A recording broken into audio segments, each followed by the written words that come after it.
Filho de Pedro e Dona Pica Bernardone, Francisco nasceu em 1181 na cidade de Assis, Itália.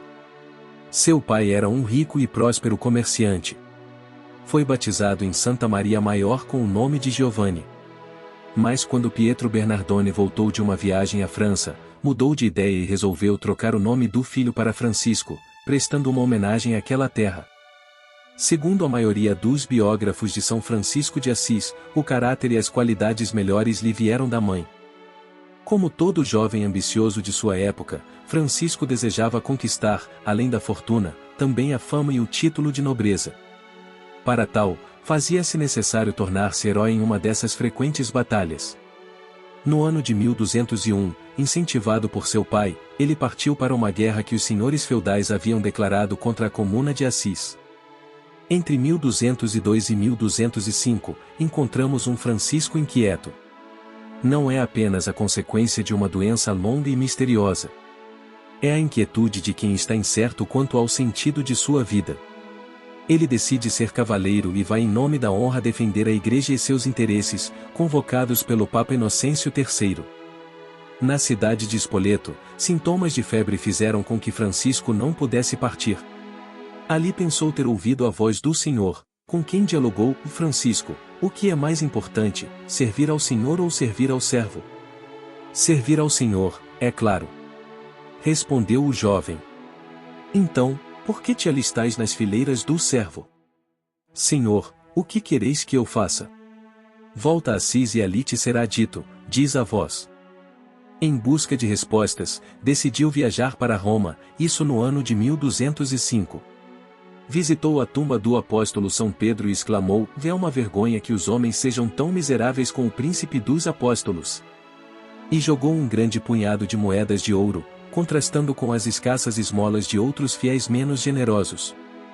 A seguir, trocou seus ricos trajes com os de um mendigo e fez sua primeira experiência de viver na pobreza.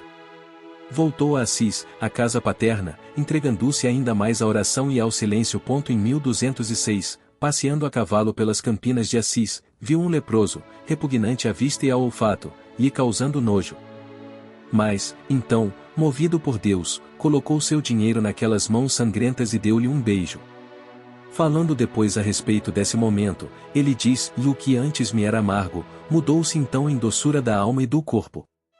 A partir desse momento, pude afastar-me do mundo e entregar-me a Deus. Pouco depois, entrou para rezar e meditar na pequena capela de São Damião, semi-destruída pelo abandono.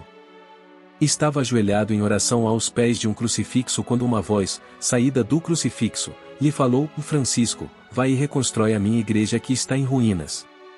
Seu pai se indignava cada vez mais e resolveu exigir que seu filho lhe devolvesse tudo quanto receberá dele, levou perante o bispo para que o julgasse.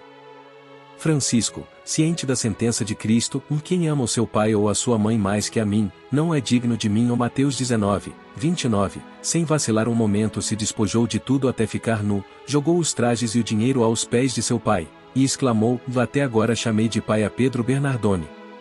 Doravante não terei outro pai, senão o Pai Celeste. O bispo, então, o acolheu.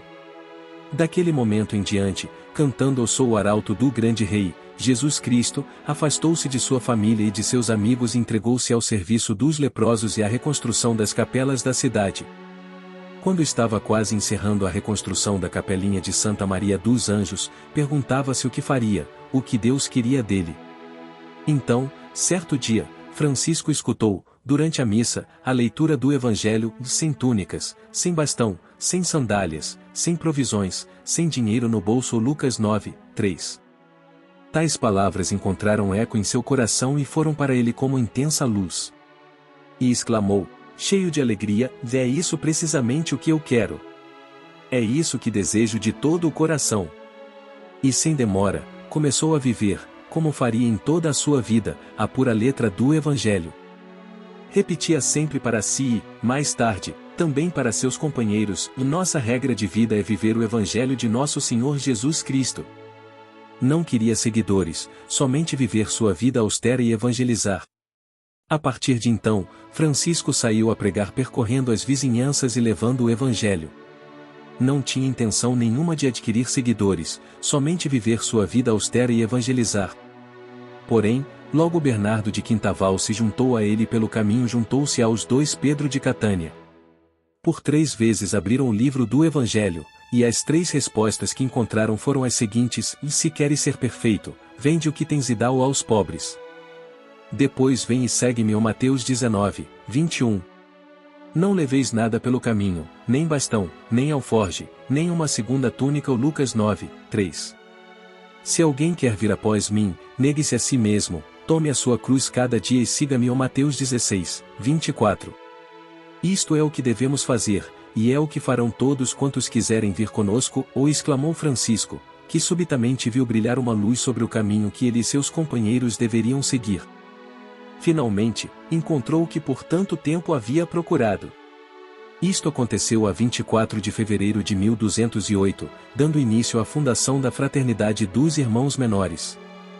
Em 1209, Francisco e seus companheiros foram até o Papa Inocêncio III para pedir a aprovação de seu carisma. Ele ficou maravilhado com o propósito de vida daquele grupo e, especialmente, com a figura de São Francisco de Assis, a clareza de sua opção e a firmeza que demonstrava. Reconheceu nele o homem que há pouco vira em sonho, segurando as colunas da igreja de Latrão, que ameaçava ruir. O Papa reconheceu que era o próprio Deus que inspirava São Francisco de Assis a viver radicalmente o Evangelho, trazendo vida nova a toda a igreja. Por isso, deu a seu modo de viver o Evangelho a aprovação oficial. Autorizou Francisco e seus seguidores a pregarem o Evangelho nas igrejas e fora delas. Francisco inspirou Clara para a santidade, dela surgiram as Clarissas. Tomás de Celano diz: então, se submeteu toda ao conselho de Francisco, tomando-o como condutor de seu caminho, depois de Deus. Por isso, sua alma ficou pendente de suas santas exortações, e a acolhia num coração caloroso tudo o que ele lhe ensinava sobre o bom Jesus. Já tinha dificuldade para suportar a elegância dos enfeites mundanos, e desprezava como lixo tudo que aplaudem lá fora, para poder ganhar a Cristo. Todos os anos, de 15 de agosto a 29 de setembro, São Francisco de Assis tinha o costume de preparar-se com uma quaresma de oração e jejum para a festa de São Miguel Arcanjo.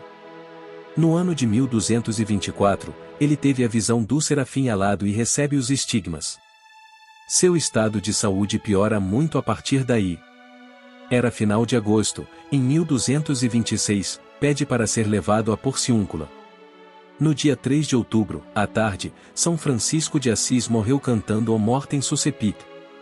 No domingo seguinte, foi sepultado na igreja de São Jorge, na cidade de Assis. No dia 16 de julho de 1228, São Francisco de Assis foi canonizado pelo Papa Gregório IX. Tornou-se o padroeiro dos animais, pela sua admiração e relação estreita com a natureza. Também foi elevado a padroeiro principal da Itália, em 1939 por Pio XII. Durante seu voto de pobreza, ele também teve uma relação bem próxima com os animais e com a natureza, a ponto de ser considerado padroeiro. Pássaros pousavam à sua volta para ouvi-lo pregar quando quase ninguém o fazia. Há um relato de que um lobo feroz que atacava rebanhos e que ele foi ao encontro, pede que não faça mais mal a ninguém e lobo lhe estende a pata. Vendo isso, os moradores prometem prover alimentação aos animais. Sua relação quanto aos animais e à natureza também se dá pelo combate à heresia cátara, que dizia haver um Deus bom, espiritual, e o mal demiurgo, criador da matéria, portanto todo o mundo material era ruim. Essa ideia estava se espalhando e foi para combatê-la que Francisco mostrava o bom e o bem do mundo, criado por Deus para o bom uso e proveito do homem, chamava as criaturas de irmãs ou por serem também criadas pelo grande Pai, apontando a bondade que existe no mundo material e indicando sua origem na bondade divina. Exaltava a irmã Lua, o irmão Sol, os animais, por serem criaturas também feitas com um propósito pelo Criador, dádivas, amava a natureza como exemplo da bondade divina, do poder de Deus, para auxiliar os homens na sua jornada, encantava-se com tudo o que Deus criou. Oração de São Francisco de Assis. Senhor, fazei de mim um instrumento de vossa paz. Onde houver ódio, que eu leve o amor. Onde houver ofensa, que eu leve o perdão. Onde houver discórdia, que eu leve a união. Onde houver dúvida, que eu leve a fé. Onde houver erro, que eu leve a verdade. Onde houver desespero, que eu leve a esperança. Onde houver tristeza, que eu leve a alegria. Onde houver trevas, que eu leve a luz. Ó Mestre, fazei que eu procure mais consolar, que ser consolado, compreender, que ser compreendido, amar, que ser amado. Pois é dando, que se recebe. Perdoando, que se é perdoado e é morrendo, que se vive para a vida eterna. Amém. São Francisco de Assis, rogai por nós. Se você gostou desse vídeo, não esqueça de curtir e compartilhar com seus amigos, se inscreva no canal para acompanhar todas as histórias dos santos católicos.